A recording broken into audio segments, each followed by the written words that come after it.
Good morning everyone.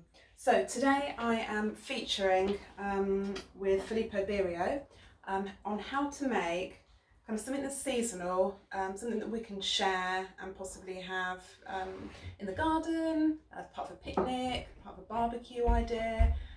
If you're working, obviously, if you're able to work and what have you, you can take it to work for lunch. It's really versatile, and actually a frittata, which is what I'm making today, is something that I always say is great for clearing the fridge. It's something that you're able to kind of open the fridge and kind of think, well, I've got some pancetta or some ham or some bacon, or some vegetables or soft peppers or some broccoli even that you want to kind of use. And a frittata is a kind of a great vessel in order to be able to do that.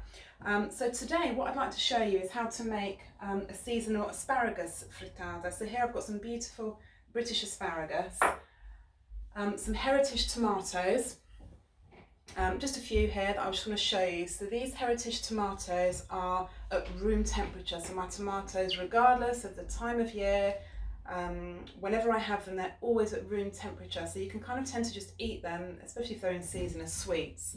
Okay, and these will just be dressed in a tiny bit of salt and obviously olive oil and some fresh basil. That's all they need. Okay, this in itself is delicious, but this is what we're going to be serving with our frittata.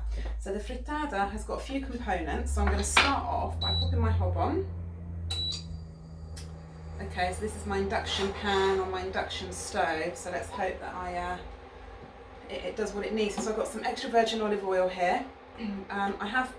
This is my tin that I'm currently using at the minute. However, if you've got the classic olive oil, it works great. You've got the mild and light oil as well, the Filippo Berio oils. Any of them you can use this for. I kind of am very much, I use extra virgin olive oil for pretty much 90% of my cooking. So I have that, so I'm using that. So I've kind of put a nice layer of oil on the base. So this whole tablespoon I struggle with, so a good glug, okay? So oil is a good fat. This is what we need to remember. So we've got our oil into our pan, and into that I'm going to add, I'd say normally kind of one large banana shallot or a small onion. This was 2 or 3 kind of tiny mini shallots that I had. So I've got these in the pan. Okay, and we're going to just start softening these off in our oil. So into there as well, I've got some chopped garlic, and we've got our asparagus. So if you've got stuff in the freezer, if you've got peas, you can throw peas in. You can throw fava beans in. So peas would pair beautifully with a little bit of fresh mint from the garden. So obviously you can change and kind of completely adapt a frittata to suit you. Okay, a frittata is something that we, growing up, it was one of the staples that you would always have in the fridge. So if you were hungry, as I am 90% of my day at the moment, is I know that I can go into the fridge and kind of grab a frittata, a slice of it, and it will tide me over about 10 minutes until I go back for a little bit more. Okay, so here's our shallots. So I tend to use shallots because they're a little bit sweeter than an onion. They're easier to peel, and I just prefer to cook with them. I don't find that they're as aggressive in terms of digestion, which is quite important. Okay, so I'm just softening the shallots down. So I'm just trying to make sure that my hob is doing what I want it to do without scaring me quite too much. So we'll bring that down to a ambient temperature. Okay, so I don't really want overly colouring. I don't want to see caramelised shallots. Literally these need 3 or 4 minutes. I'm bringing my heat down because I want to add my garlic. Now, I tend to not add garlic to a frittata normally, but in for a penny, as they say. Today I'm going to add some garlic. But before I do that, so I'm not really sure what size this pan is. This is, I'd say, a small frying pan, nothing overly fancy. I've got 8 eggs. Okay, so my frittatas range from 8 eggs up to 20 eggs, depending on how many eggs I have, to be honest with you. This one here would happily feed 4, but equally would happily feed more, obviously portion allowed, and all the rest of it. So these are softening down beautifully now. So in here, okay, I've already cracked my eggs. So these are free range large eggs. Okay, obviously use what you have. duck eggs would be sensational. And if you haven't got as many eggs as you'd like, you can top it up with a tiny bit of cream or a little bit of milk. Okay, so eggs is our base. So we're going to get lots of air in there. Okay, so into our eggs, we're going to add Parmigiano. So here I've got about 80 grams. You can use any hard Italian cheese, okay? Anything that you have. If you don't have a hard Italian cheese, obviously you can crumble in whatever you like. You can crumble in some feta, you can crumble in cheddar, anything like that. Use what you have. However, I like to use Parmigiano. Okay, so into my shallots now, I'm going to just add a little bit of garlic, like so. Okay, and we always actually, when we cook, we always add our garlic a little bit later, so the shallots or the onion would go first. You know, even in a sofrito, my garlic would always go later. Okay, so that's gone in there beautifully. Like so, now I'm going to go in with my asparagus. So this is kind of a bunch of asparagus, and all I've done is I've literally taken off a tiny bit of the woody stem at the bottom, and then I've just cut them into chunks, and then I've left the beautiful ends whole. Okay, so if you get one of those, then you're having a bonus. Okay, you can leave them slightly longer and cut them lengthways if you prefer, but when I feed so many, I think this actually goes a little bit further and actually adds kind of quite a good amount of sustenance to the frittata. Chopped potatoes is incredible in a frittata too, as is you know many things. Carbs are delicious. Okay, I'm just going to increase that now. Okay, the great thing when you're using asparagus actually in the frittata is that they maintain a little bit of crunch, because we don't really tend to overcook this. Okay, so in here at the minute we have our Parmigiano. So into there, sorry, I've got my salt. So I'm going to add a generous amount of salt. So I use Maldon salt. I like the saltiness that it gives. Okay, so at the minute we've got no seasoning in here. Okay, so I'm just going to add a tiny bit of salt to our asparagus. And then into our egg mixture, we're going to go with some black pepper. Okay, I like a lot of pepper. Give that a good stir. If you've got some chilli, some peperoncino, you can add that. A little bit of my mixed Italian herbs that I make. So this has got a combination of marjoram, oregano, a little bit of bay, a tiny bit of sage. Okay, so constantly turning. We've got chorizo, you can go in, you've got pancetta would be incredible, which I do have actually, but I have a vegetarian daughter, so that eats Parmigiano, but obviously none of the beautiful pork goods. I'm going to add a tiny bit of lemon, because I think that lemon really balances beautifully with the asparagus. Okay, you can totally omit the lemon if you prefer. Okay, like so. Give this another little stir. Okay, this is beautiful right now. And then I've just picked a little bit of fresh marjoram that I'm going to add in. Like so. If you've not got any fresh marjoram, you don't have to worry. You use whatever herbs you have. Parsley would be beautiful. I've got some basil obviously for the tomato salad.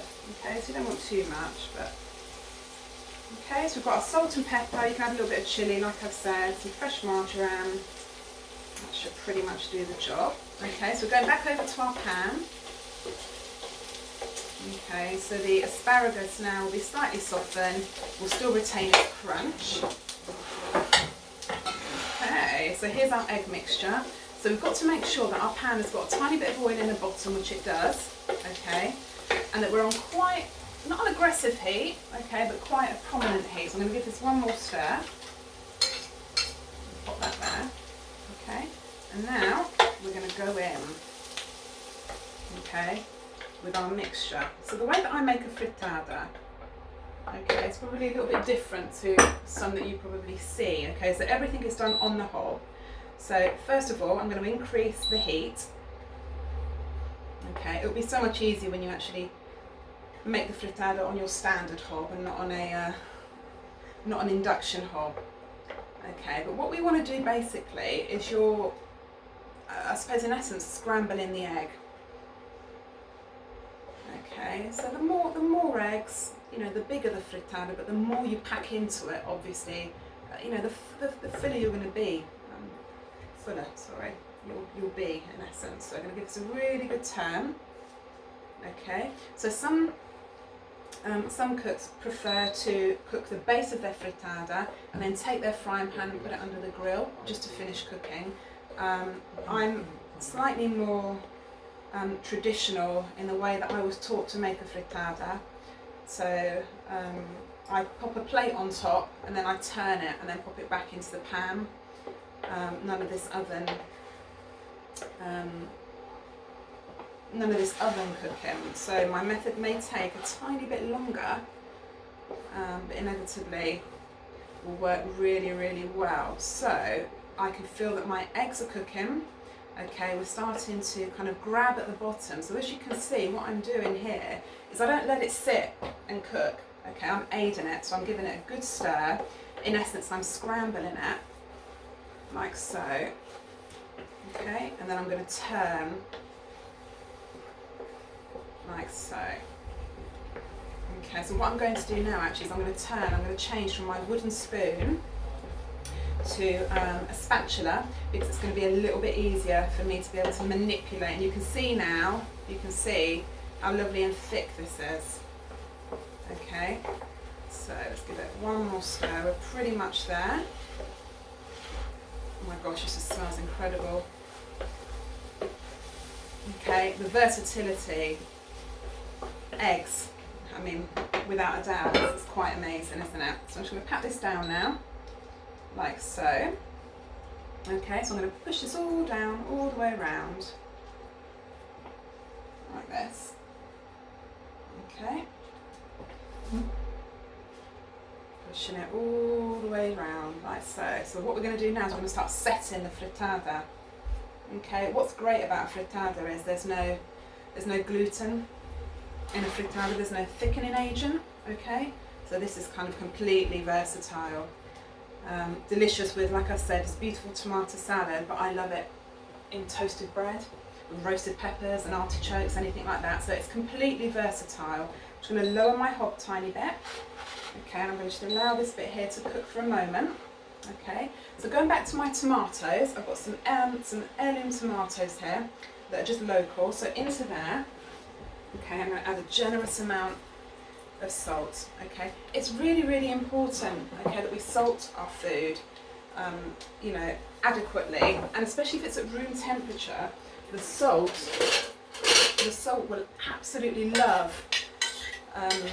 you know, whatever you're throwing it onto, and it will just absorb. It will be absorbed much more, you know, much easier. Beautiful. Okay, so here we've got our tomatoes with some salt, and I'm going to add a tiny bit of my oregano mixture, and then I've got some lovely fresh herbs that I'm going to use in a second. Okay, so I'm just going to check this now. I'm going to give it a little bit of a jab around the edges, like so. Okay, and then I'm going to take a plate. So this one kind of fits on just inside, like so. So I'm going to drop it in. Okay, and I'm going to turn the frittata out. Put my pan back on the heat. Okay, with no heat, no oil, because we don't want any oil. Okay, and then we pop it back in, like so. Okay, and then I tuck it back in.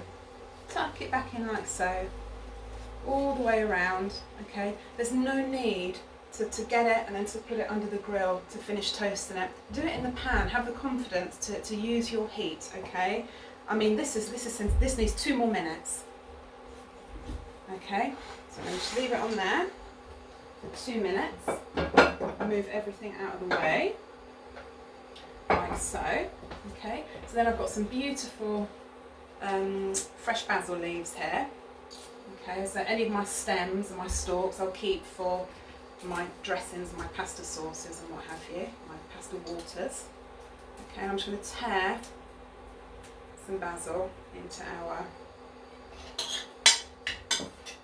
tomatoes. And I mean, to be honest with you, I probably will do this anyways. I've got some mozzarella in the fridge. I'm going to tear up some mozzarella, put some mozzarella in as well with a little bit of drizzle of balsamic. But I don't want to do that now because I'm not eating it just yet, okay? But the versatility is what I'm kind of trying to show you here. So I'm just clearing my workspace because then I'd like to cut you a little piece of frittata, which is now ready. Okay, so I'm going to just turn like so, and I'm going to actually turn it the other way as well, just so that you can see. Okay, so I mean at the minute this is looking quite stunning. Okay, beautiful and beautiful. Okay, and what's better and what's amazing is the fact that this is seasonal. Okay, so we're using British asparagus. Okay, which is even better. Let's have a look. Here we go. I'll just leave that there. Okay, so here is our asparagus frittata. Okay, so I'm going to pop that on my unit, hopefully that you will be able to see. Okay.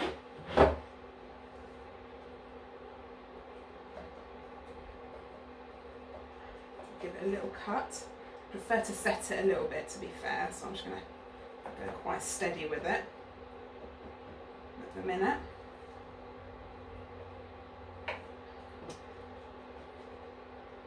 Like so.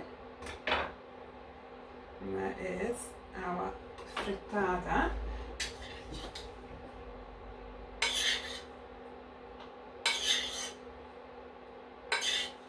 With